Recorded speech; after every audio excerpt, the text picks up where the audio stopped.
aha acu ná go bhfuil Patrick Maroney ag immert sa líne letasig hebna láimhidise agus an son isin agus áit tachta ige náit Joe Mara hana mar sin rá a ruúid idir na chláid agus fuidir anna láidir iad síos a lá slíonsan Kenneth Kennedy agus John Redden lá slís na cúil agus Stefan McGillapádraig agus Geród Considine a lá fáilge agus na tusathe ansá agus fi siad a bra bhelinn in na stocha garvach de Vic Mackey leminí chuin na scóranna nó reinbhd as na scóranna a raimsúdóid agus is sa fúine Brian McMahon na chomá Col Cahar de Ceán McMahon a bheith gimmert leis na sínsir sníad chuidir mar sin chunta chláid agus rá athrú ar a son a iad a dhéirigh an chréibh thuúlód an géadú riamh agus fuidir na gailí agus iad a dhéirigh an ceharú chréibh thuúló an sa a lán atharthe idir na gailí agus hása gon siúr ionadaithe a tháinig idir bát na tusathe David Donoghue, Ollie Deely agus Cathal Cohn há an áid cinnithe agus an fad chomáilethe son tá Gary Hurney tu go hiisteach ins na tusathe mar sin birst a ann a hosnig an láidearnach David Tierney agus Keith Hayes agus Lena Goshin Farnú a Lord Parkinson Joe Hession agus Ishin a gimmert ina hiad chluthe críomhe da bhíonúid na gailí agus a ríis de captain na fórnistig sa chúinson Owen McDonagh Magda Joseph Uachtarán chum an Lucas Gael agus fear imid le sínsir na gailí chomá agus peledóid cranta chomá céanna agus an son an multo to this match and indeed our favourites.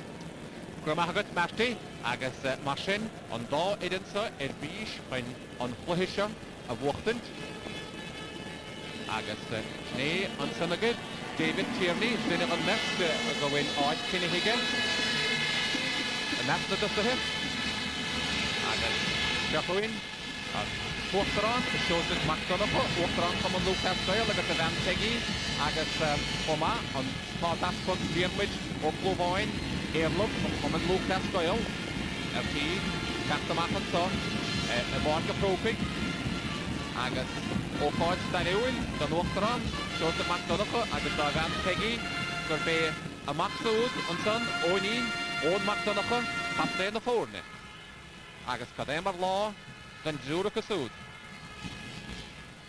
Níad an saniad a mechtúas céimena ádáin íogáin críndíad a chís fúnansa agus na slúite crunne hiisteach ar a báid ansa hana hénig na slúite ar a dáhéamh den báid agus go é dahanana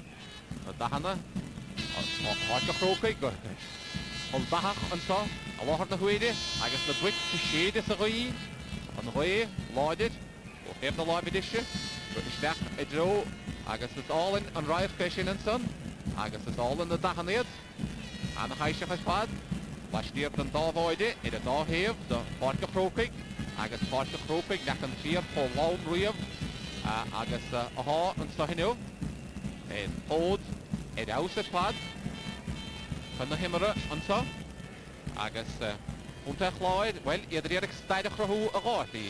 Má dhearín lo, siad a giad iad an riamhiad gur bhuacharas a chuir chomóstas a bhuachach creibh na héireann. Agus beag chuidir na gailí a tríd go tréan a fad ina chuine sin, chuidir na gailí a bhí buach go chana, néidir chochtáid sí, néidir nach a dó, agus néidir nach a cehead, agus néidir chochtáid naon, ten bhíon a ris. Minúis na gailí an chluhi canis agus seachuin Liam ó Mailvihil agus an tíiseach vertí a herran tí teachtamach ansá ar Páirce Croke chomá seachúdiad.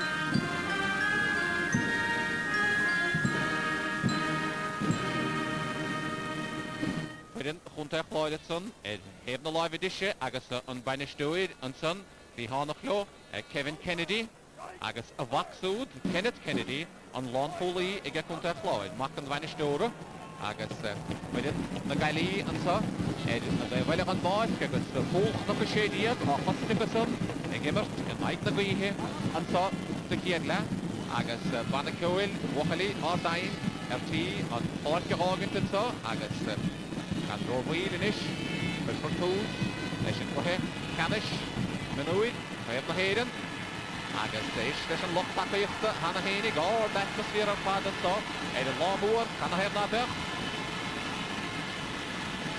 Multoidenson, the Lord Porke, Michael Wedding, Port Lodge, agus Hannah Hainig, agus gan a Banacule, me hefige, RT and Schlitter, Catchistachage, agus Post Correlish Gimmer, Where Canish na Hayden, Shul, Joe Hession, Winchestachage Shin, agus Sarah Henson, agus Planta, agus Shachun, Punta Floyd, Edon C, Donald Madden, Ishtachage Joe on Foil, agus and Pietro, and son again, Donald Madden, Anna Host again, Punta Floyd.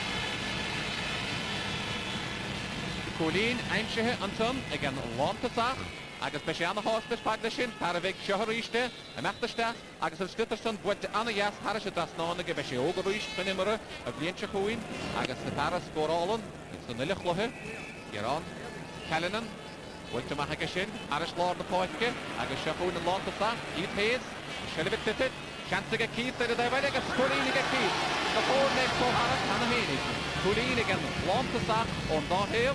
Donald Madden Nush and Clare agus inis Keith Hayes. Then you can merta sa hit sa nunod snean sanna. Echtastach agus a bola an crited Harish and Rasnaw. I hénig agus David Tierney an versti Kinnivan Áitena on Moderna. Jero Connell I ford na gwihe an mór fada. Sarahe agus an Clare an on saí Stefan Macdala Fodrick. A custom to send the Nilip, Jamie Cannon, want to make Jamie Augusta, back to get Kenneth Kennedy Augusta, Anna Plana, I get Kenneth, the Joe, the Carno, I get Sarah Higadas, the Stig, I get Kieran Hallinan, Iran, and I can be here.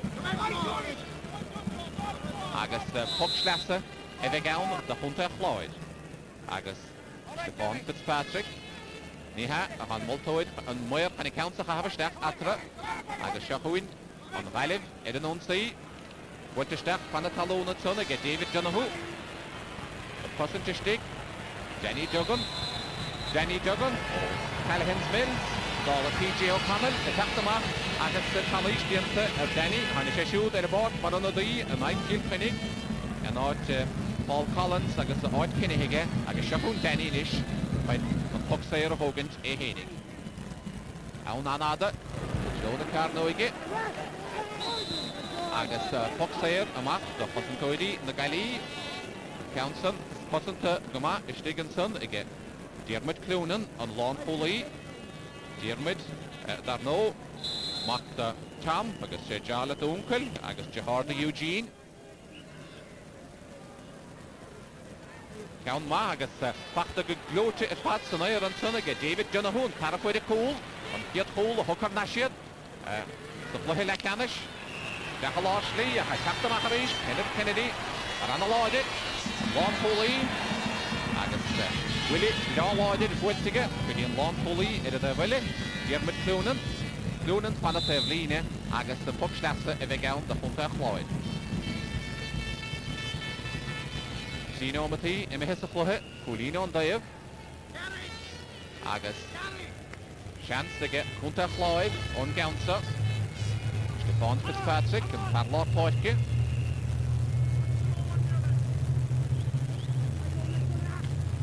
Krasnan Huil, agus Ryan McMahon, agus Palish Dianta is Ryan. Paul Cahardacan McMahon, issue, the Gimmer Krista Sheenshit, agus Dish Inish again. Mark Lennon, a Giat Hulin, a Rhyme Shoe. Mark Hogan, the Puck on the Sarah Hoyle. Darbach, the Vic Mackey. Shahuine, agus Colleen, Ivido, the Hunter Floyd. Hunter Floyd, in the Heffen Keen, and Mahuid, Marston. Or Colleen, again Hunter Floyd. Then Colleen of Owen. Again Island.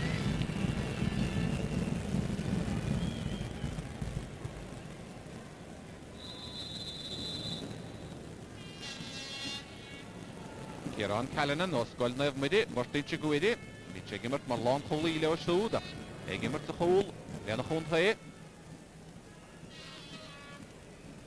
Macha Joe Lord na páirce agus fachta go deasa go Jamie Cannon a chu iarach táirithe. Tarachar Islitter, Joe Hession. Teachta Machanson, Wayne Kennedy agus Calais Diented. Marsin, Puxair, a bheith ann de chunta chláid. Agus an báutasa Brian Bino McMahon a hóca an counta. Gimar sé siúd ein out is fad sa chluhi le ceanis. Anna chosan tóid ar fad. Anna chomasach. O chorach ag dyn. Iawn mwr fada. Ach, rwada, eithaf na lafid eisiau, Brian McMahon dar no, gys nile gwael agil eisiau Brian ali ha gymryd stig sa chwyni. Uncle da sŵ, Jimmy McNamara, bych gymryd le synsyd ond ffwntai, gys ygri ffwr maira, gymryd pelle, gys cymobeichta. Ach, slw anna fria, gys i attaca hysdech anna lwyd fadad sa, bort y Croke i gynnw, anna eilif at fad, eilif har da bachta, eithaf cedi, mwch i canna siaid eisiau. Agos, siachwyd yn galed, olyd yn onsai, Gaidi nádig go cumas ach an son Keith Hayes, bach go glótige. A mach an son gyda Niall Lawler an padla páirce agus cwlín eilid a Niall Lawler, an fiad count an Niall, an padla count an eilid, agus yn ish. Anonia da bheith gymryd yn naid na bwihid pan gael efo post-goal carti. Well, already after over 5 minutes gone now in this first half, it's obvious that Clare full forward Donald Madden and Galway full forward Keith Hayes are the main creators and indeed point scorers. Just keep an eye out for the two number 14s in this match. Agus siachwyd Gordon Malone, agus Calais Diente Gordon and son. Marsin, Puxair, bheith ann de chunta chláid, sé siú bliana gymryd i gysúd. Agus enim a dul a lawr a voltóra Niall Lawler an padla páirce, agus enim siúd a dul in lawr a voltóra, which sé siúd, cref menúid an chunta leis an gailif, naidig noch a sé, naidig, agus Calais Diente Gordon Malone, agus Puxair bheith ann de Mark Lennon. Mark Lennon, an vai sé siúd, Ninsanna agus an Calais Diented. Mark Lennon agus the Council bwyltige e Joe Hef na lagid eisiau Siachrán.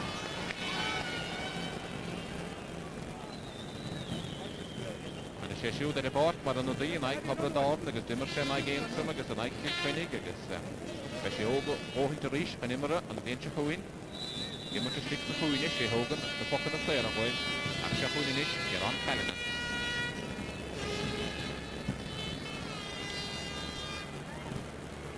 Macha Joe Law páirce agus Bastonson agus Colin Mullen níl na bróga an dactach a gynnyfyd agus an Lon Folíonson, Diarmid Cloonan agus Tipperhead ac an tarda siant fachta go Diarmid agus an Bachdiantige an tarda bauta.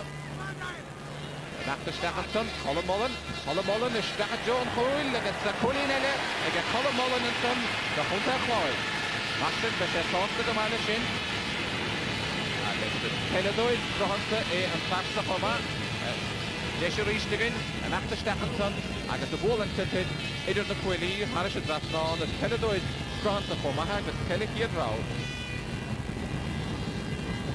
Marsin, Ocamach, Geron Callanan, agus Mhailib Cwlyn Chynderig, ac i'r gymryd na i gwy o analoedyd.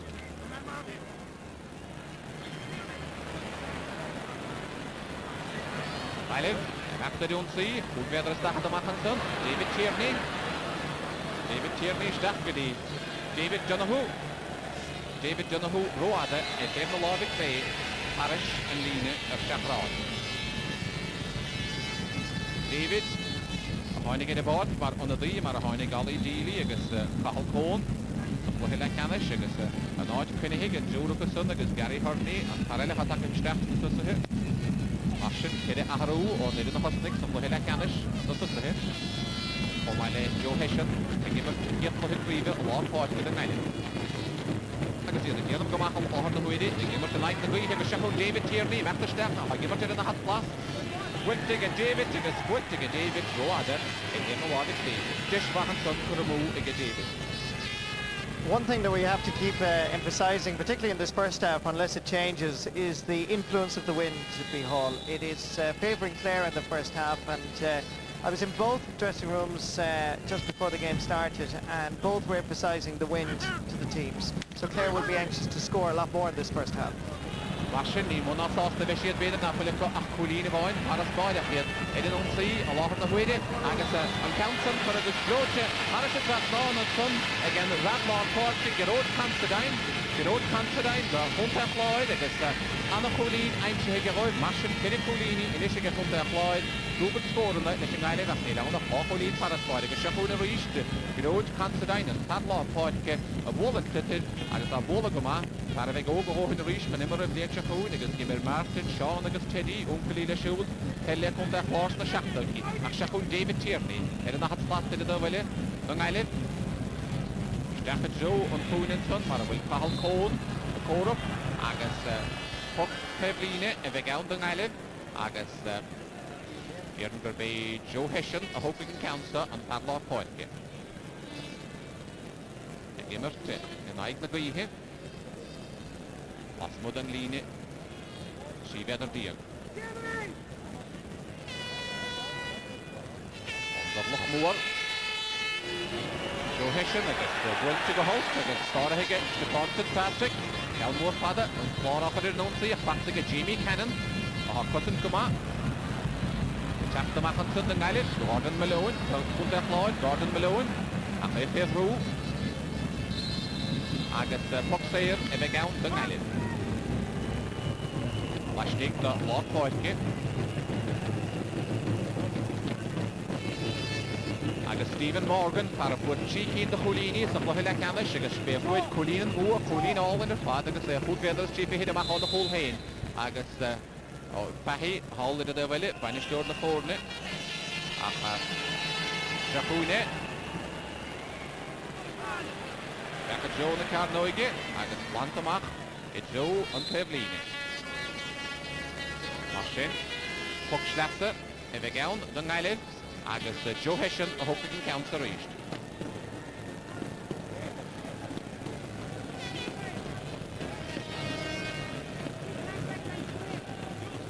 Un o'n Diego Hamihe agus yn sgôl Ishal Goma o Colin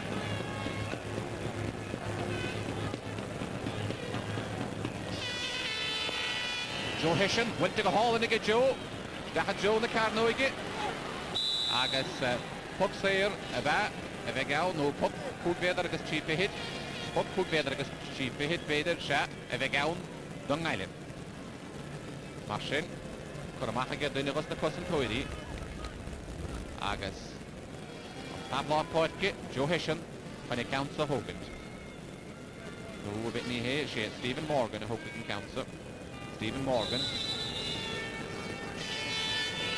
Mike na gwyhe Wyltige i Joe Clem na lage Clare agus Parish yn líne ar Chachron Stephen Morgan o St. Rayfield Maile Locharíach agus Sinead Dun Chunta chláid agus Common Lochlon ochora o dat gyfiad na Daneriad nes na Hairco agus Matthew Morrissey agus Céine bit gan on das na fárig yn da Dyna co hénig dar no agus Wanta y ddyfylu yn so Stephen Morgan yma pan y Pevline agus Puck Schlapse e bheith gawn da chunta chlóid Parla Póirce Gród Considine a hopig yn counsa Siach blian y diag lís, fe sy'n yw rwnnwyrach a bwynti go hofige, agus fáil hedi anta go chamad, ach gwyli ffactal synig Gród Considine, yn ymwch ilan owntir aig, agus siachwyn David Dunnahug ta Gród Considine, gwrstihig yn gawnson, siansig David Dunnahug, as Colínig David Dunnahug, ach bachod yn moltoir, yn ymwch ilan datihig, Martin. Indeed we all. I think if you see this, you can quite clearly see that Gród Considine was going for the ball, didn't anticipate the shoulder from Jamie Cannon. While it looked worse, it was the fact that the Clareman was so far stooped over, going for the slither. Marsin, Corlaish, Curra, Gród Considine, Cheston Bullishin, a Vault, agus anon, Lanuntir Aig, and a Huid, and Colleen Hoyne Har, it the Ford in ish. Slitter Curamach, Harish de Vline, and son, agus on Moyer, Newton Council, the Hunter Lloyd, Von Fitzpatrick, Michael Podrick, the Hooking Council, Lord Portke.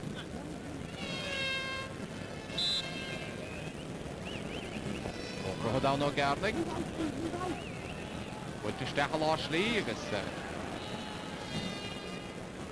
well, what's it fight against Malivitson?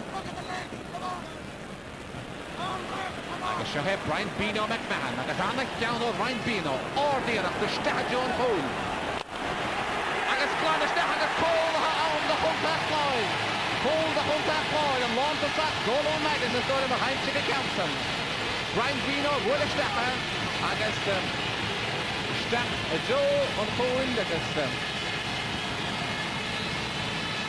well, Sehariste, Council, a Tachta Steach, an Monta Sacha Parakede, agus an Parasticks the Chuine of Brian McMahon, Veden, a Chlieflige Council the Steach an Leon Clark. Sehariste, Winter Steach, agus Cole the Huntach Lloyd. Can again a Gavailet, in it there, Willie, Shahe, Kenneth Kennedy.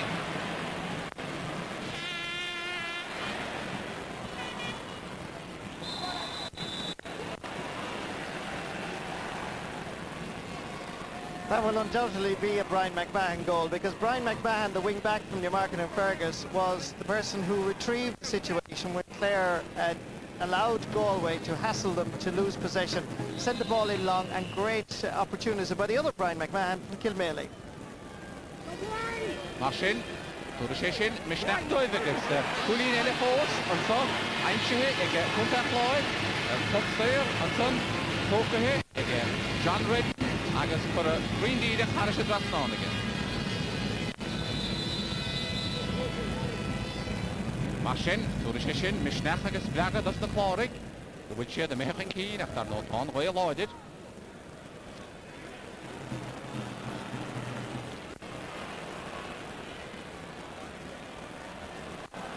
Jacqueline after Ruher, Colin Mullen, agus Roada at him the Lord Clay. Wait a minute,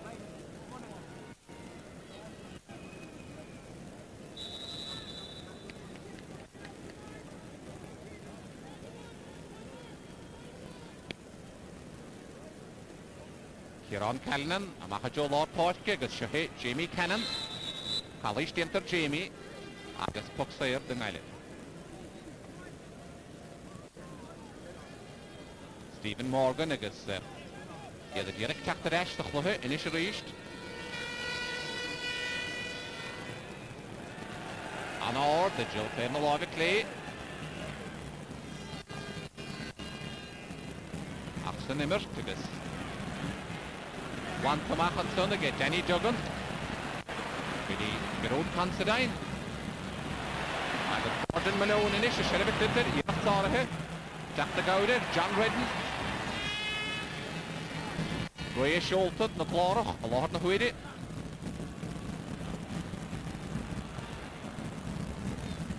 Gordon Malone, van de Tebline, is dat het die Colin Mullen. Colin Mullen, dat het Jonah Carno again. Macht then in de Croke, agus old Mac Dunafa, agus Croke, Coma, Eamon Dunahu, Eamon attack the Mac is a slipper. Want to make it Eamon. Jacqueline Inish, Gerode Considine. Gerode Considine. Agus Suliana Girach Meaded. Winter Steach again. Dermot Cloonan the Croke. Agus an Lanta Sachansa, Donald Madden. The Dira Sara Higgins, the Lanta Machatsum. Again. Dermot Cloonan, a John Pepin, a Martian Puxnassa, the Huntach Lloyd. Against a Matt Lennon of the hay, Keta Gortihe, the Nivas and Clare Gortihe. The Bader and Lanta Sack, Donald Madden Bader. Donald Madden, Gortihe and Son. Donald Madden, the score light shop red, a lot of the winning.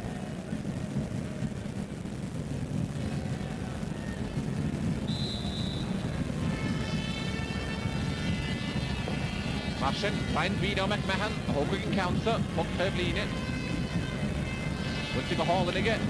Stachan Joe the Carnoige, Old McDonough, and Spatnik a Dole, McNana Pavalik and Gold Boyde, and son Kieran Cannon and Anna Lana Video, Akshahe Mark Lennon, a Machanish, Patrick Maroney, Chattastach, Jessica Patrick Maroney, Agus Puck Sayer, Evegan, the Hunter Lloyd, Patrick Maroney, Tuckahan Talon. Agus Anna Jessica the Clare against the Hannah Havoiling, Kieran Cannon, Snake Kieran, Anna Havoil, the Gavish, Anna Hostel. Agus Riestigan, Deshigan, Egishkint, Council, Winterstach, agus Cosanta good Thomas again. Marsin, Foxair, Evegown, the Hunter Lloyd, where he already got issues in it, Patrick Maroney, Galistach, agus Mark Lennon, the Hooking Council. Mark Lennon, Wiltigamark, agus Wiltigamark, Anish Rasnan, Colleen Ella, the Hunter Lloyd.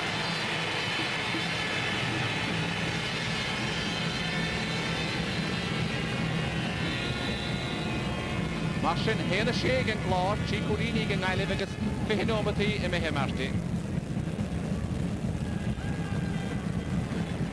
Marsin, never to Lano to Diganso, Agus Shahuin, attack the mark, Wayne Kennedy, Goody Colin Mullen, and Pastor Gadassin, so they get Yemen, Jonahu, Yemen, Irish Lord the Poike, Agus Planta, she's Svengost, one son. John Redden.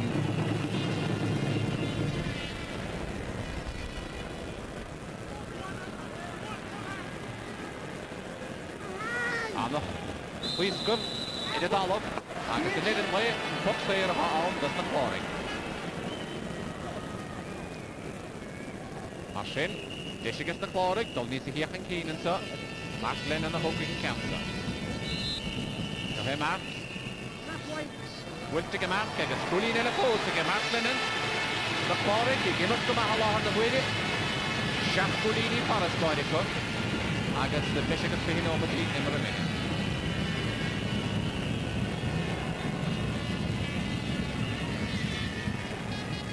Ever since Clare got the goal, Clare's dominance in midfield has been the launching pad for several of these scores. And interestingly, Galway now acknowledge their problems. They've moved Keith Hayes out around centre forward. But Kenneth Kennedy, the Clare full-back, has in fact moved with him. Marsin, Shahuin and Clare, Erin C. Agus the Dirgish Nutter Bolastachatson, Colin Madden. Had the chance again. Agus Winterstach, Joe, on Hoyle, on Tullabwint again Gownson, on Mialish, Shahe Mark Lennon. Mark Lennon agus Anna, Jessica Mark. Went to row on the mark, Federica, Shahe Connor Early. Agus row on it, play. Well, we Anna Jessica Punta applauded some at the 100 deep again. Anna Jessica's son, agus, well, but on the council.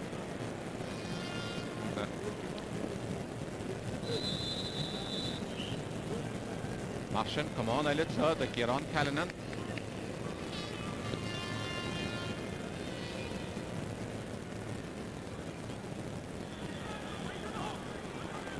Eamon Jonahu, Cosint, Achtamar, Ritter Winterot. Rachet Joe the Carnoige.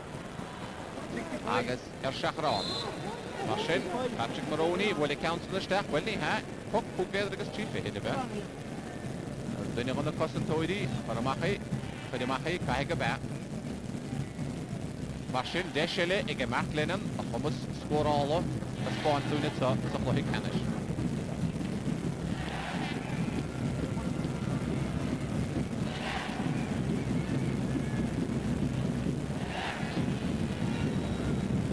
Shahe, Mark Lennon.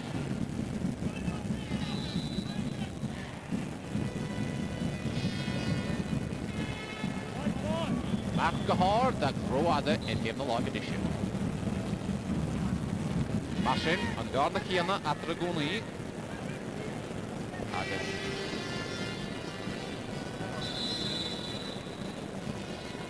On the end of tiny bit up, and the wind the hall in for them on the after.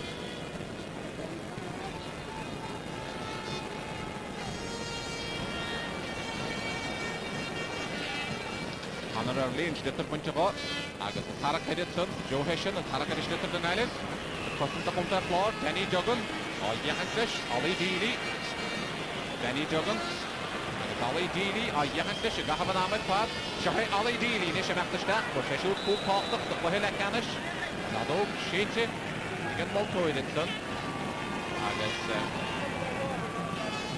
Ordahe Adur dan Fulboyde Stig Fulboyde Joro Connell The number Wafflenig agus Sneenson Spanish Door na Gali John Fahy agus Taylor Murphy Nakalish agus Joe Hayes Elaine Rife Colonel McInerney tá sé siúta ná dá na dustar luminu Pachta gadas an son again Eamon Donoghue No Anton Walsh and Baltasson, Anton Walsh amach Parish Lord the Portke. Shoheb Conor Early, Whitted, and son again. Jamie Cannon. Costin Kama, the Hunter Floyd, John Redden. Achtamach, Owen McDonough. Abstain Nagali, Bultigama Hagashud, Parish Lord Portke, Did get the Hurling in sea. Agashaku Nagali, and Baltasson, Keith Hayes, Vishtaha Jones Hole. Agus Colleen Daffnige Keith Hayes from Lampasach. Taka him a finish that no, let Hamel. Agus the Colleen Sprago Williamson again. On Carta Count and the lead, Agus. Schlitter Wuntiga Mahage, Yannick Toig, Green Deeder, Arish Krasnon.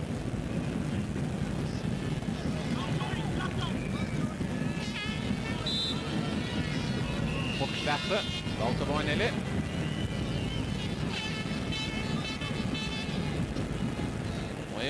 Kahabish Peter is there. Anton Walsh. Alder de Williamson. Kahop Ford. Shahed Brian Bino McMahon. Arda Shan Fachtige. Imiro Yana Khomasov. Hannes Skilul. Dakri Conor Early. Shahed Conor Early. The Nahat Plant. The Hunter Floyd. Joe the Carnoy. Get Fachtige. Gumahanson. Get Jermut Clunan. Amachanish. Gudi Eamon Donoghue. Eamon. Joe, that plant agus puckslasa I began the Hunter Floyd ach puck Sarah did a multoid the night.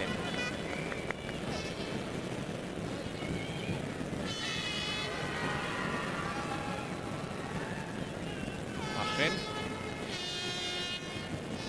Joe Hession when it counts the Hogan did in the Gali awful Kendedig a lot of it.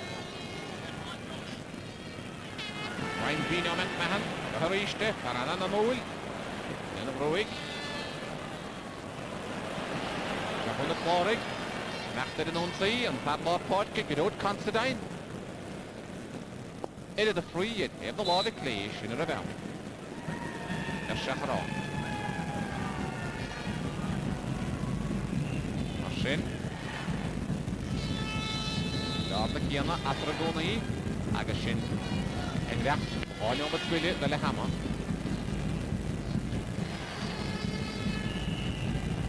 Conor Early, Mehwig, Joe Hession. Akthorhe, Edavelle, and Sonnig, John Redden. Old McDonough attacked the mark. Aloni gets Peladoid, because here at Sorhe. I guess attack the Gaudi, even in the Moor, Mehwig Shin Poma.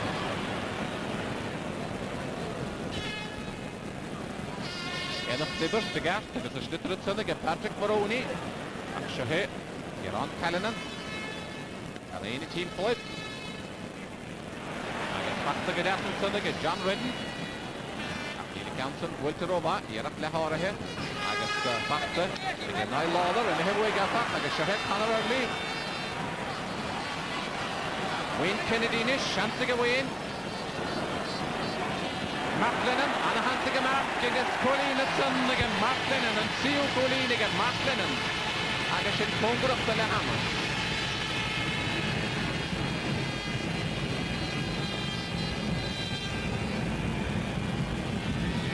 Ashin, Shaq Colini, Nahuid, or Stitterson again, Wayne Kennedy, Winterstaff against Bachterstick against Mark Lennon against Mark Lennon, and a shin Rastan.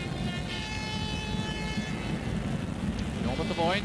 Lehama, agus na Clare gyda nhw'n si, Patrick Maroney, Joe the Carnoige, Hwyl Boyd, Ginta Gymahage, Kieran Callanan, ac Shahe Hanner Early, agus Bwychyd Hanner Early, Owen McDonough, Cawn Waror, e Joe Lord Poetge. Syne, Mae Lawler, Iarach Dŵd Sarah, Bachtig Jamie Cannon. Anna Tevlini, Patrick Gymahadson, Jenny Juggan, Max Lord Poetge. Agus Bwychyd, again, Gerard Considine. Sarah Higadasa Stig, again, Eamon Dunahu. Kalish Dintatson, David Tierney, Boxer Gnohe, again, David Tierney, agus Lehudig Lig Amma Mehe. Shaq Gulini, Idir na Fórne, Alahar na Huide, and Lore Shin, Ishin, Lee, Laudry Hown, and the Lahan Shigishin. Stephen Morgan. Agus an Lee Brehedy Gamson, with the Schlap, I guess. Or a Higadas, the Harrishin Line of Shaqron and Evan Lee. Mashin, Deshigan Nadiv and Sun, with a fair home, and the riding low. I think very much this first half belongs to two young men. Their names are exactly the same. That's Brian McMahon. His wonderful play at wing back has been the highlight of this first half for Clare. And Brian McMahon's goal in the first half changed the trend of this game. And certainly Galway will have everything to do in the second half, but they will have wind advantage. Agus Sheffield Kunta Floyd, agus an Witchet and Cooley Nelefort, Targadine, Cooley Nelefort, and Son for the Harris last now, again, Road Considine, the Kunta Floyd, and Padlord Portkin, Mashin, Och Gulini, Paris Boydico, a lot of Huidi.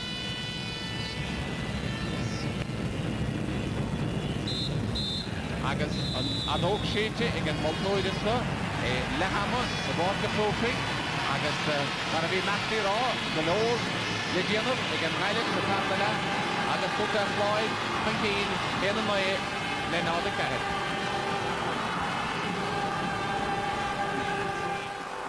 Yes, very good first half there for Clare. Galway, as we said in the commentary, have an awful lot to do in the second half. However, we've seen a sensational comeback from them in the semi-final win over Tipperary. We'll have to see what happens in this one. We take a commercial break.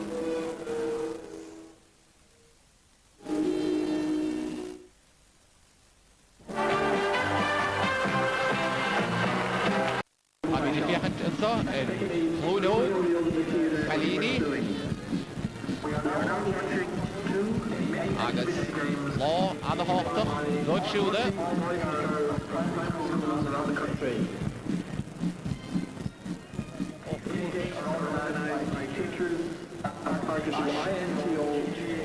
Yes, you're welcome back again to Croke Park. So a lot of work, obviously, for Clare, or for Galway, I should say, to do in the second half of this minor final.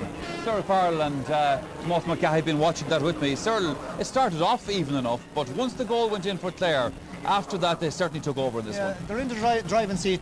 They're 8 points up, but there's a very strong breeze there, and Galway will be going for goals the second half. And they have the forwards. Keith Hazen says they're very fast if they get enough ball, but you'd have to say as the game went on that Clare looked more kind of composed on it. Up 8 points at half time. You know, Galway will be looking for this second half come back again. It's hard enough to keep doing it 2 days in a row. The midfield battles were crucial for Clare in this one because they've been winning pretty much 80% to most of this. Yes, and in number 9, Gerard Considine, they have an excellent performer, and he's got 2 excellent points there in the first half. And he's driving Clare forward all the time and giving excellent possession into the forward division. And unlucky, I suppose. I mean, the Galway goalkeeper made an excellent save there after they got the first goal, and there could have been a second goal gone in. But as Sarah said, 8 points up. There's a very, very strong breeze. There's a lot to play for yet, but Clare looked to be on top for the latter half of that first half. How they played against the wind is they have a lot of small forwards, even particularly they're hitting high balls into the full forward there in the first half. Didn't pay off because Cloonan was very, very dominant in the high ball. Maybe in the second half a low ball going into him will benefit Clare a better ball. Mind you, Cyril, I mean the situation is far from hopeless from a Galway point of view. It's not like their semi-final win. There is a strong breeze there. They have a chance Oh, they have a good chance, and I think Michael will make one or two switches. I expect Stephen Morgan, centre-back, maybe to go back corner-back, even doing to come out centre-back. And the forwards up front, if they do get ball, they are capable of going and getting good scores. And they won't feel out of the game, even though they are 8 points down. What Clare will be trying to do, of course, is to get the throw in, get the first score or two on the board, put them instead of 8, 9 or 10 up, and if they do, it's a big battle then. Clare in the driving seat, but it's still anyone's game. It is anyone's game. We're going to see how that works out after this commercial break. Join us again in just a few moments.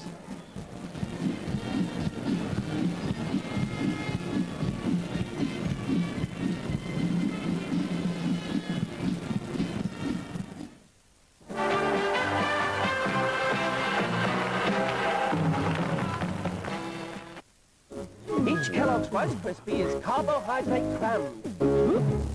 To help keep you going through lunch. They're 99 cents. Fat free.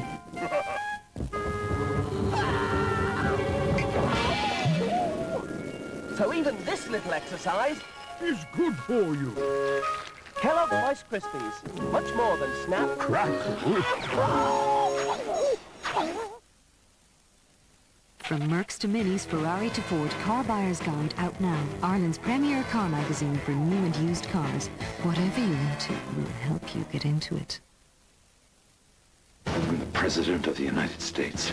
The President's plane, Air Force One, has been hijacked. I will execute a hostage every half an hour. Experience the motion picture event of the year. My husband will not negotiate. Sir, your parachute. I'm not leaving without my family. Jim isn't making this decision as a president. He's making it as a husband and a father. Harrison Ford. Air Force One.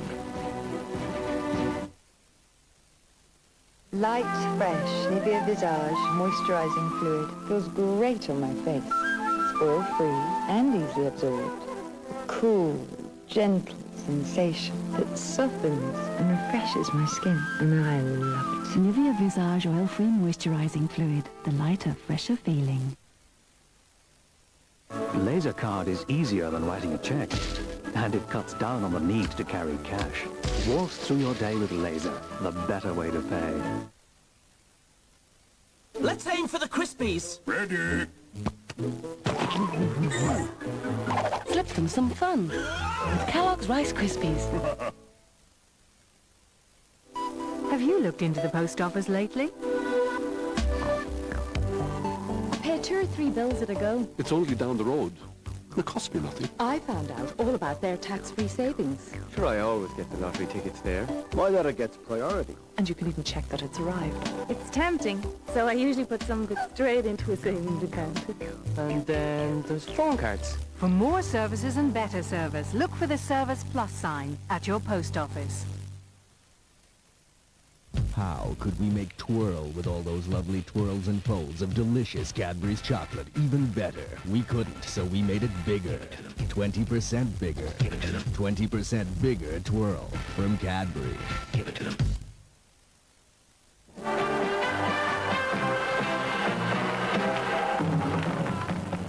Parna le tosnathe an sa an luas fad le nómad goile nó marsin agus duine gas na chláraigh, duine gas na tosathe gortathe, díirich os cóid an húil amach an sa heb na láimh isise duine go hosathe an chláid an sa agus sínta siar a dalamh agus cór leiseacharid an son Kevin Kennedy sin an meachtasteach an son an lámtasach agus chomáile sin a dalamh hí túnú cehar a chuid a dalamh agus Samachtason, Gostíoch, Dunico, agus Imidanson, go bhfuil cór leiseacharid, Kevin Kennedy, agus Tom Hogan, agus Sean O'Halloran, ó chunta chláid, agus iad imníoch an sa, den onadaí a thugadar a báid, Ronan Cooney, ó chuman éire ó, agus a bhfuil sé a húpart an báid, go láhan na huide, se, onadaí hanig a báid, go díirich ag le hamagus, gan an immert ar siúl, ach nómad gwile, nó marsin, agus marsin, beg onadaí eile, techt a báid, nó an bhaina siad go fólín, agus seachúin, Diarmid Cloonan, a hópaig an countsa, Diarmid Cloonan, a macha jo, lápáitce, ach seachúin, húnta chláid, a dón sa ríist, fad lápáitce, a nachtasteach, Gyda'r bwyntig o afach, Dassenson, Jamie Cannon, wedi Owen McDonough, captain the forward, Count Moore Father, Sarah Edadaville and so, Stefan Fitzpatrick. Stefan Fitzpatrick, Wilton Mahagishin, wedi under the Elle, Joe O'Mara, Martian, be Berton of the head, Edabard, Hammer, Shahe, Donald Magnan after Stack, against the Winter, Dermot Cloonan. Each yet there, O'Well Post, Floyd, Eden on Sea, Goni, Agus Matt Lennon, Jessica Matt, Hemar. Sheffield score. Agus the get score against the Padmala, Matt Lennon. For a cream deed of Harris at Rasnon, again, honest drag of the Hunter Floyd, hide hoid, get warrior. On the ground of the hole, Doris, it is the forward, in the post. Matt Lennon, again, Council.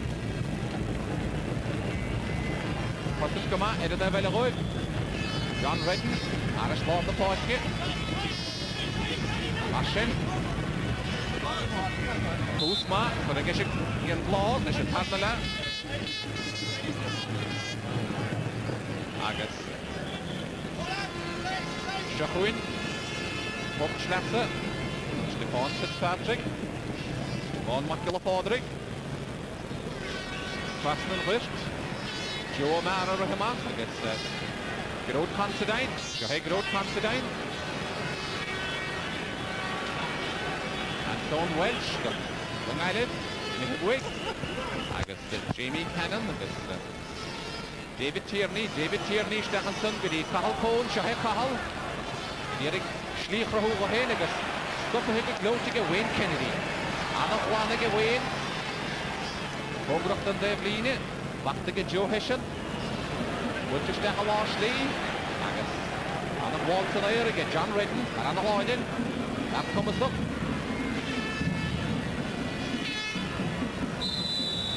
Agus. Puck there. Gnohe again Nyleth. Jessica Nyleth made it. Again score. A right shoes at Handela.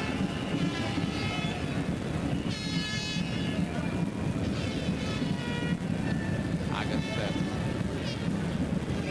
They have a Flahishin on a saw. Shahid, Cahal Cohn, Dunnailin, Cahal Cohn, and the Jet scores the Pamela again, Dunnailin. Cahal Cohn, or Rohda Floydine, trying to get a point. Man on the D, Nike covered on, but a repeat damage, like a dodge hitting again. And on the lead. Marshall Haney, Off-Budini, Scaron the Vote, O'Taylor. Well, Hanning and Island have not to put it down. She can see a Doctolini and Derek.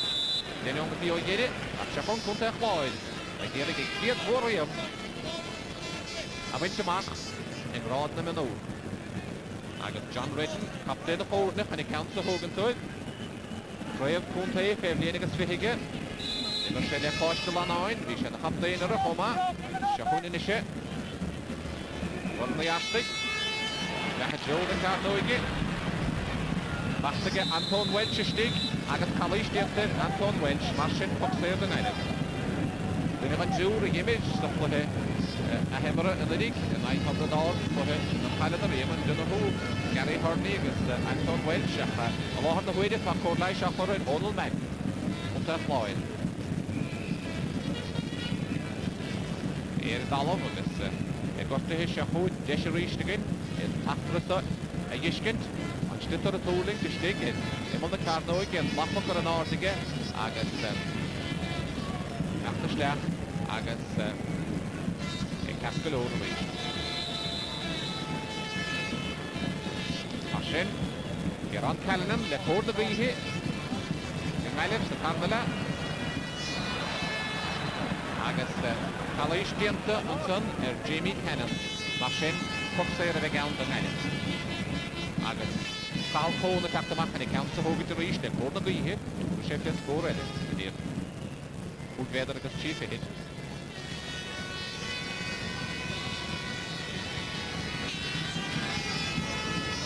So here. Carl Cohn. Agus Roade and him the Lord Clay. That's Cameron.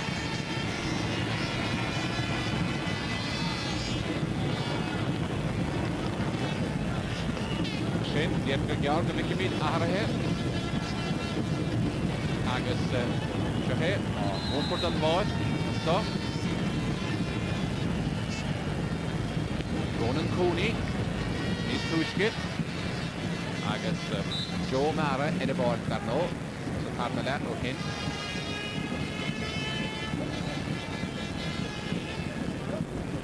Joe Hessian, hoping and Poctev Line.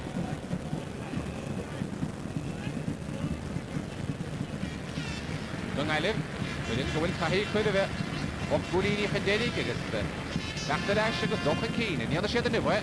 Need cash for what to glow to. And Joe the Carno get a Harrison Line and Shahra. Galway really have found it very difficult to get any sort of rhythm. This is, by their standards, a rather poor performance. That's not taking anything away from Clare, not allowing them to play. But certainly around midfield and indeed the half-forward line, where Galway were expected to have good penetration and dominance, has not actually materialised. So they're going to have to make alterations to those midfield and half-forward line if they're going to make any significant improvement. Martian Eamon Highland tacked the ball, Galop Portke again Iliv, and Joe Hessian in my head on board. And Taharus and Dientig and Iliv, and a shuffle along to Sach, Keith Hayes, the Machlish, and a hand to get Keith, the Tarish and Draft down. Colleen talks up on Sunday, Keith Hayes, and long to Sach, Dung Iliv, that no need to give us, long to Sach and Ish, I give us in the hot slot. Schneens and Legas and Gardner lead the Higge. Shaharish, the Machlish, a roher, and Schlitter. Opruhige dette de gamanike agus trin díach Harris Drasna. Mashin, Darna Lee the Higgity, Shaq Gulini, Eamon Highland is digging out Joe Hessian, Saharus and Dientig and Iliv. Shaquin, Gordon Malone, Imid Gumasi Kiegla, Hotten Guma.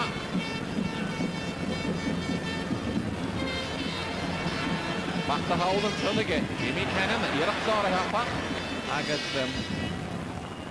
Joe Marenson, Harrisha Devline, Mashin, Puckschnaffe, Evegown, Dung Iliv, agus Jamie Cannon, the Hockey Gesha, agus Shahid, McClorick, a soul, agus a Kno, agus a Padarodich, who Mohisha the Gate Brave Rio, the Minowi.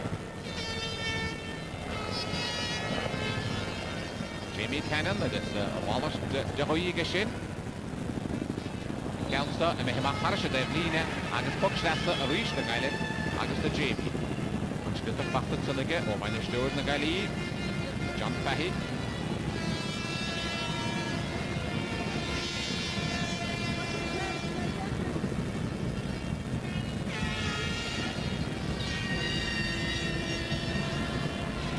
Jamie Cannon.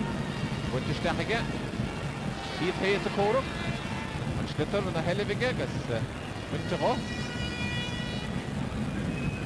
Mac Cheer and Pussett, the Monte Clare, John Red, Winter over Higgett. Ryan Vino McMahon attacked the man. Kareem was really hot stuff. Kareem was Pussett. And the Fluffy Pad, argument to get. Against Monte Clare, you can claim Achmeo de Varas Borston, Jack Gulini, in the Forne. Against the Vigard, Beckymede, under the yellow post, Chapter the Borston, I live. Veded, the West Pasarki in Varadim, David Hobon, Nimmer till han till Eike Folien.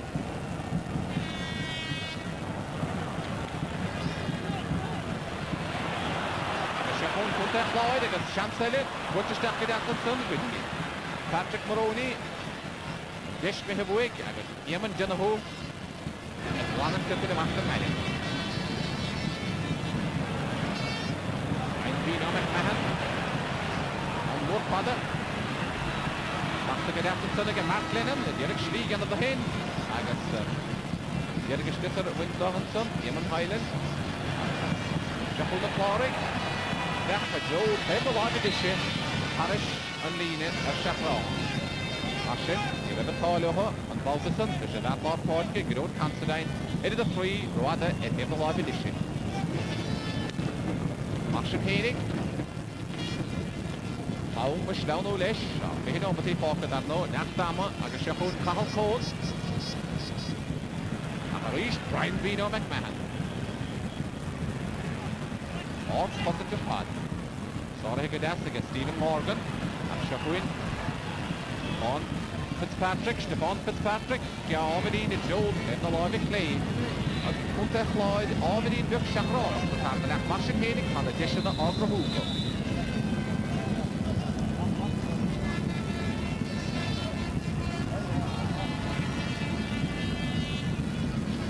Geran Callanan ar spád na fáidge.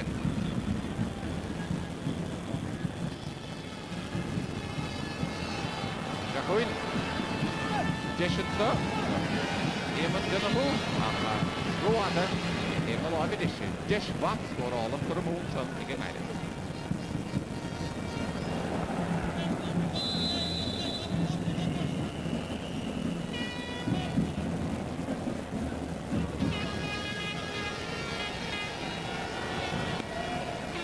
Rob Hanel agus Erik Rianach mead at y hwli Hanela Rob Considine Ymrocht yn dde blin ac ac ac ac ac Stephen Morgan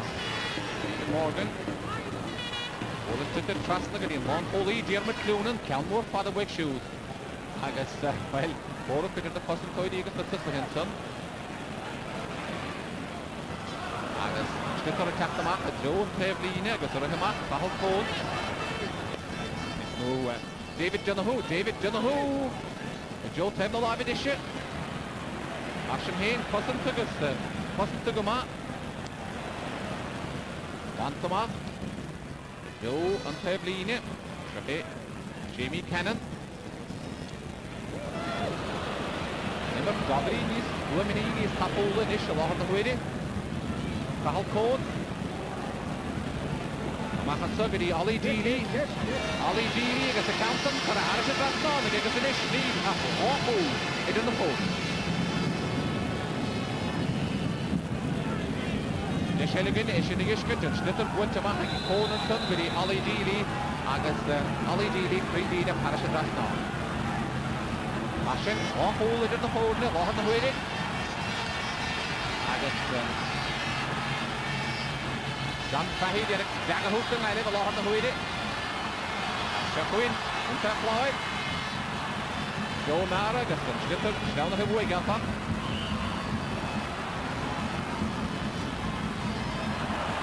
Eric Captama Hudson-Lee, Anton Welch, Winter Rush, Matt Lennon.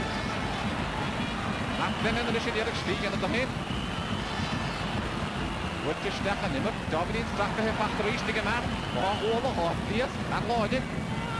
Decad Joe, have a live edition of Shahra.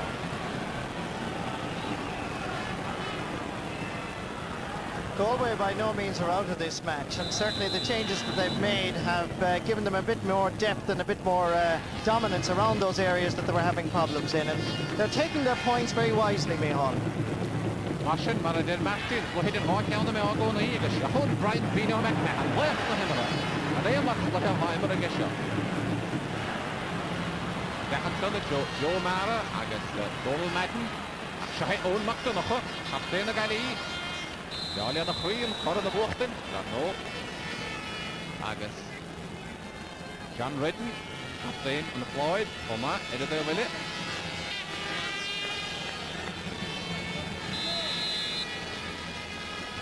Agus Shahid, reached and son, on Owen McDonough, Dachtamach, agus on Willie Pachtige, or Joe Mara.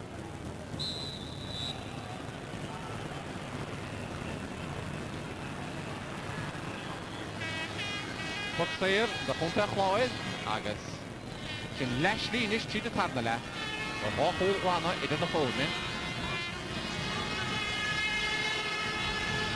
John Redden, when he counts the Hogan.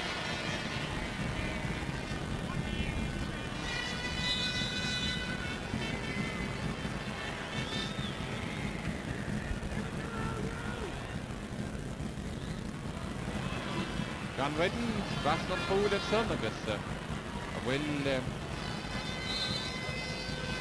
John O'Mara Bader, Takahe Edabord, get Punta Chlóid Homan, and Ish Mar Lonta Sachadirin.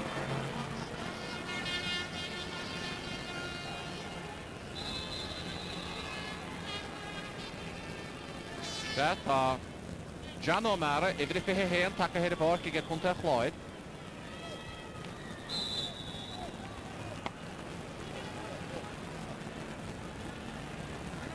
agus Mark Lennon imimehead an báid gan taharús an dianta go chunta fláid. Mark Lennon imimehe agus Joe O'Mara take ar a báid ina áid.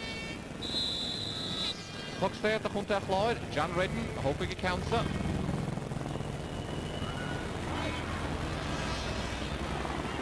Hórach, níos déanaan is, ná an uair sa chluithe. Agus Siachuin, Niall Lawler, an Gailin.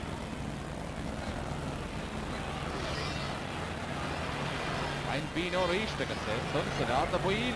Siachuin, Cahal Côn, Siantig y Cahal. Cahal ysdech a John Hwyl.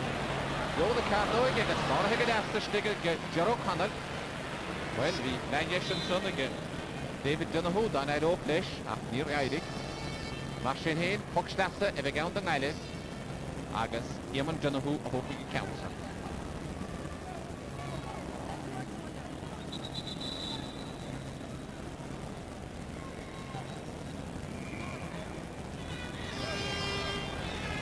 Eamon Dunahu, wylt dechal ostis, dechal oed, John Redden.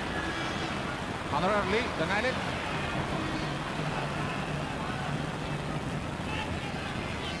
Eamon Dunahu, Edadalov, agus Shahe Eamon Highland. Eamon Highland in ish, fast on the pocket.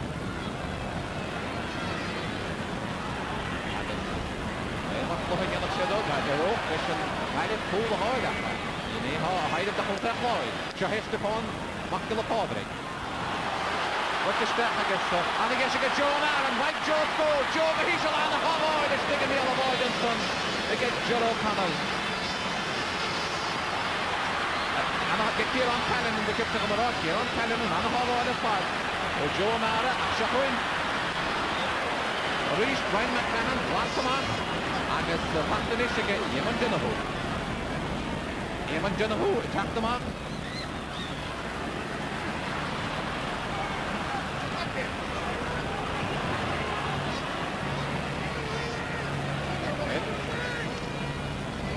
With the step, and so Keith Daniels. And the Shahuin Island, the Vice the Cool of Havoha. And the one of the stickers on the Danny Duggan. And the Havoha the pass. On the Highland the trail and hold and cool. They have Danny Duggan to the wheel. Martin Shahuin, Deshigan to the way and Havoha again, Kieran Callanan. A Yanov, and Stifford Wood to step. God, I go haul in again Kieran Callanan and the Havoha the pass.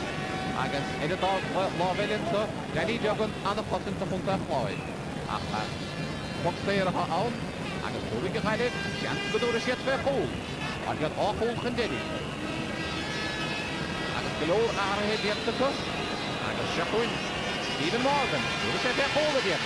Stephen Morgan, go héisam agus chól agus Stephen Morgan. An paraha gimmer Selina lechó na bháslí, an parafuid cúlína bhuas a chluithe le canis.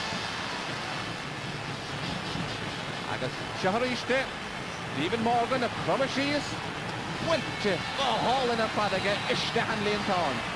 Agus Shahu in the Riste, the Cotton Toy Ishtig, agus Kanain, Canterton, Council of Tops.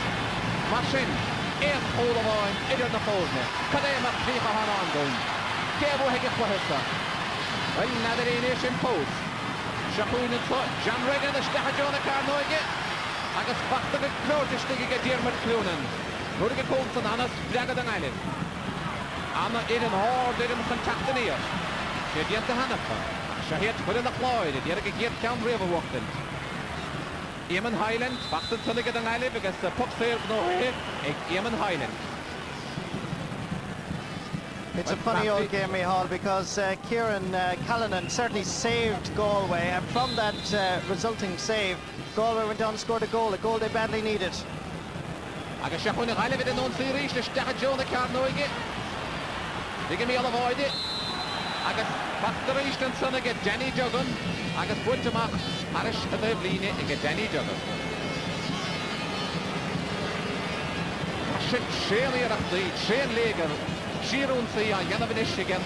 Tys y hyn y gael I hwl hwnta chlawyd. Agus potser ele a awn. Agus y dŵr eisiau eich hwl ele. Stephen Morgan. On lechol I loed. No meshe sásta a báltasa. Lecholín, cadagiana sé. Shahuin a banki an a fuid a cúló chénihín. Stephen Morgan. Agus. Tá sé chan tú tre ceanna lin. Mar sin. an bhaid sé áiteanna a chéile. Seachúin, Stephen Morgan. Tuair sé fé buinte haine sé drastáil an áden, count an airithe. Ní bhfuil go bnéirí na ceann, ach mas an hénig, níl afar an is. Chulín. Loch pachaíocht na gailí an a hástan is. Stephen Morgan yn tromisís ag an the council cwpl o treig gosdiwn yn tras 9 yn orgyn. Pan ei mat lich o hon ondwyd. Yd fwy canis na mynwyd. Brian Vino McMahon ag siachwyd Eamon Dynahw. Eamon Dynahw, mae eisiau Chwlin. Eamon Dynahw, stad John Chwlin ag y Chwlin ag Eamon Dynahw. Inish, ni lawn ag yn pen Chwlin. Anna hachtan i'r gydw, Diantonson ag yng Ngailif y fi och Chwlin i Chyndidig. Interesting to see Niall McInerney there, not allowed to leave the dugout, trying to get the attention of one of the Galway players. And certainly there he is there, just having a word. He cannot leave. He's actually just outside the dugout, and he's obviously going up to the stand to have a better view and making alterations, Mihal. Gyda'n hyn agos, Fele Murphy Hannach leis agos siachwyn Eamon Dynahw. Wiltige, Bachtan is agos Patrick Maroney, Shahed Diarmid Cloonan. Gairi go hard agus Lena Ketoig, Yamaha Joe Lord the Poitke. Jack Nomati Corahachan on Dunaville, and Cool Boyd in Lickashelish against Dianik, Jero Connell, Agus Mashin, Ian Hulina Vine, into the Forne, a lot of the Huide, Agus one of the LFOs, Taka at the board, Gigan Nilif, Anachid, Aharahidian Tucker, as she Gary Horney, a Mac the Joe on Tevline. Gary Hurney, imi head on board, agus taka head aboard, Gavin Keary. Gavin Keary o Valle Lochriach. Agus Shahe Gavin ag Aidy in Orden, vai sé kiet count, ni vai. Winter back then a chamon and Sunday Stefan, Mac Gilla Podrick, eba, no. Better not ha, Brian Vino McMahon a hoping and Pop Tevlinisha. Shane Omati, Parker, Ian Chulina Vaughan, Atra, had a hitting him up.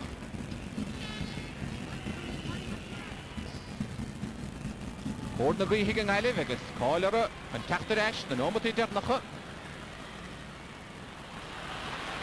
chláid agus chalís strán a dianta sun ar gadód pansa dainig Anton Welsh. Anton Welsh a gimmers na chluhi canis an sun. Anton Welsh o'n gwisleán gear, Anton Brynach, o'n Weltocht mas mailet agus sehed sa a mechtasteach gadód pansa dain agus an bwile na chamán pacht an sun o Anton Brynach ach Foxair, Marsin, the Hunta Cloyd. Agus the Willie Clogged Bond, Winter Higa Brian Vino, Dolan go in. Agus Shahun and Ish and Paulina Vaughn after it, Brian Vino McMahon and Clogged Bond, Winter Higa, Brian Vino, Harrison Raston, Kadeh McCooley. Kadeh McCooley, Emery, Agesha, the Hunta Cloyd. Agus and Nahuid. In on the phone. No doubt about it. The man of the match is Brian McMahon. He certainly created the goal for his namesake in the first half, and now through his inspirational play and indeed his point taking, Clare are now in front by just 2 points.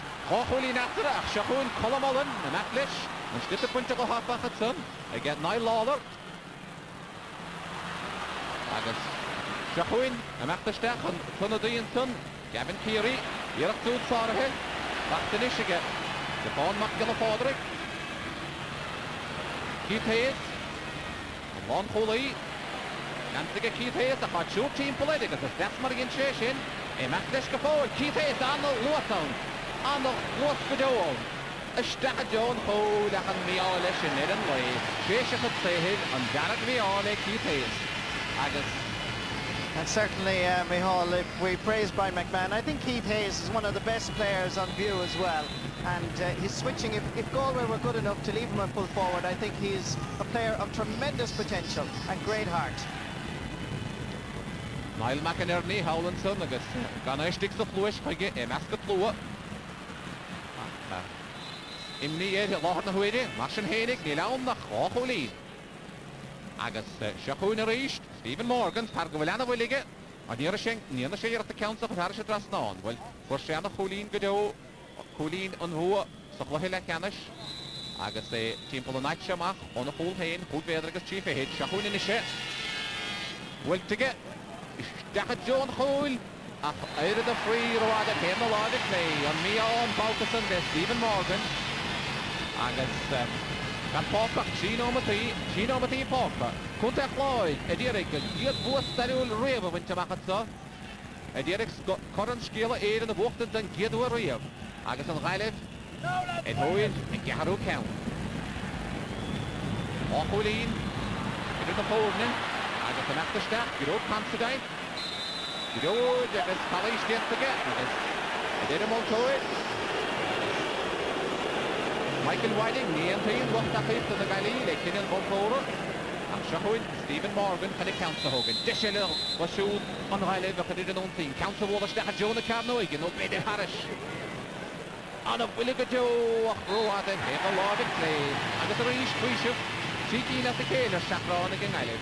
On Paul Bader, Leconta Floyd, Gafolin, Agus, Chinningraf, Bader, Hono, but the Count Screaven.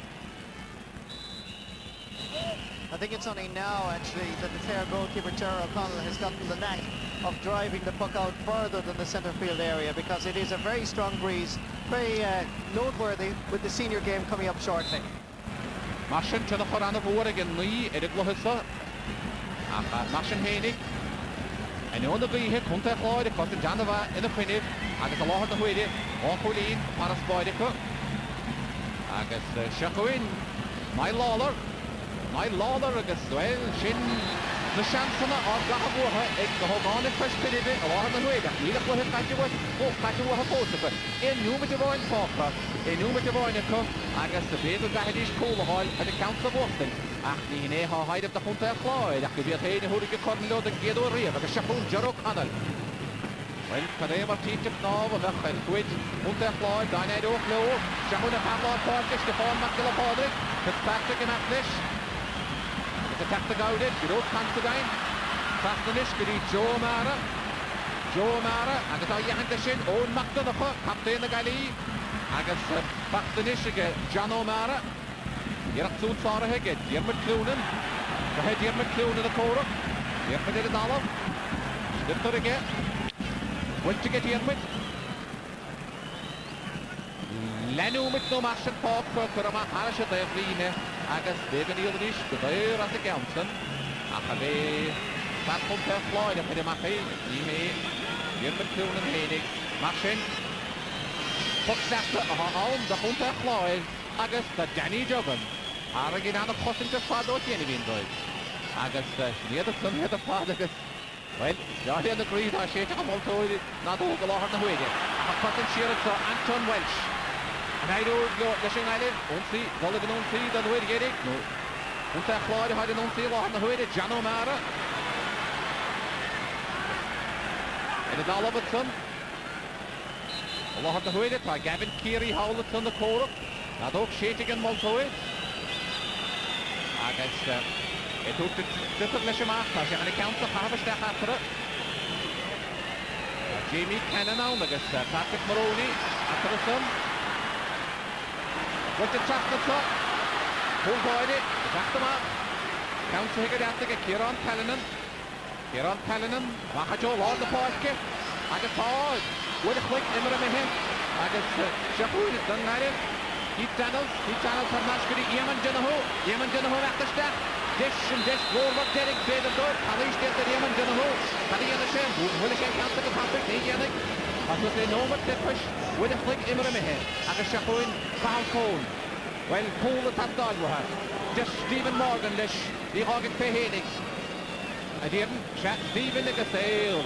The other on there, the Caddiana share. Cole the Hog Wig again. Captain.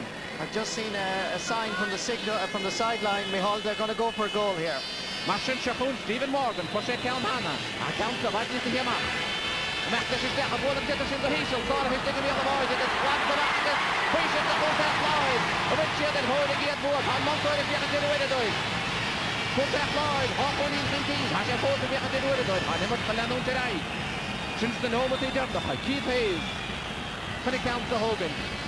Pasha counts the wall of Jonah Carno again. Going with the second. Keith Hayes, Bahishal, and counts them what to the host. And again, to the Saki at Warrior, putting it on that line.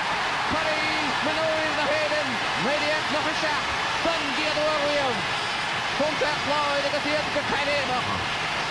Fuid Galgash Lasford na team Technonach. Carémach Lúgáid ag iad Búriam against na Clare.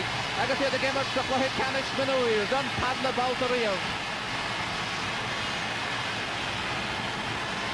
Agus great day indeed for Clare. I see Colm Hall and Kieran Kennedy. This team has worked very, very hard. They were not just disappointed to lose to Tipperary in the Munster final, they were broken-hearted. And there's a great Clareman, Colm Honan on the right, National League team in 77-78, bringing in the captain of the Clare minor team, the very first man to captain an All-Ireland winning minor side from the Banner County. So you're seeing history being made.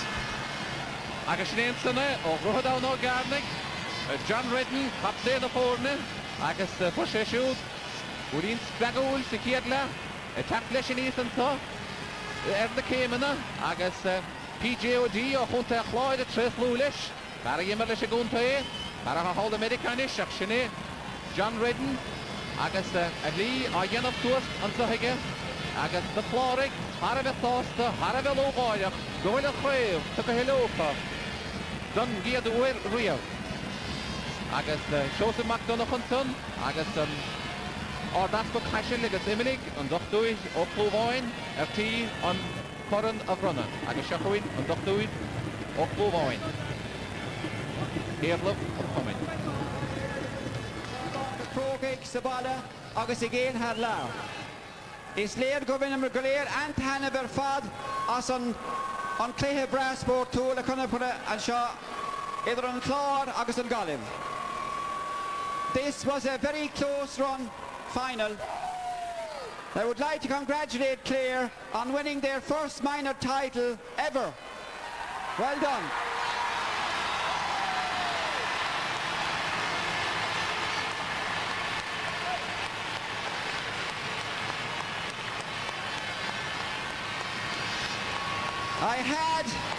I had the feeling all week that Clare would take one trophy away today from Croke Park, and it looks as if they're going to do so. Michael Cusick's men have done it for the first time in the minor grade. Galway minors shouldn't be disheartened. They came very close to doing what they did Tipperary in the semi-final. They almost made it, just 2 points adrift at the end. They're young, 6 of them will be minors again next year, so don't be downhearted.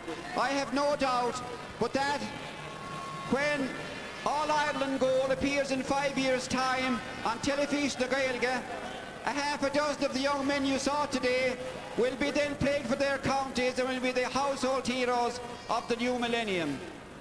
Denim Cógáir so Cree, le Fredden on Clare. Agus tugann sé Anthana on Corran Shaw Brunna. John Redden, captain the Fórne. Maho John. Mar Laga Dia the Lord.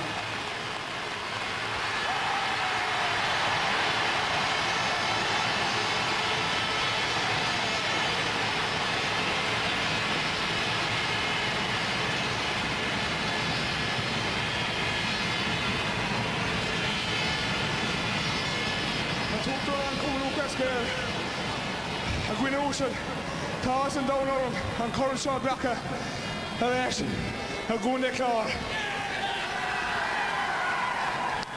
Down through the years this team has been together, and many a final we've lost. But finally, our dream has come true, and we're bringing home the Ireland for the first time to Clare. I'd just like to thank a few people.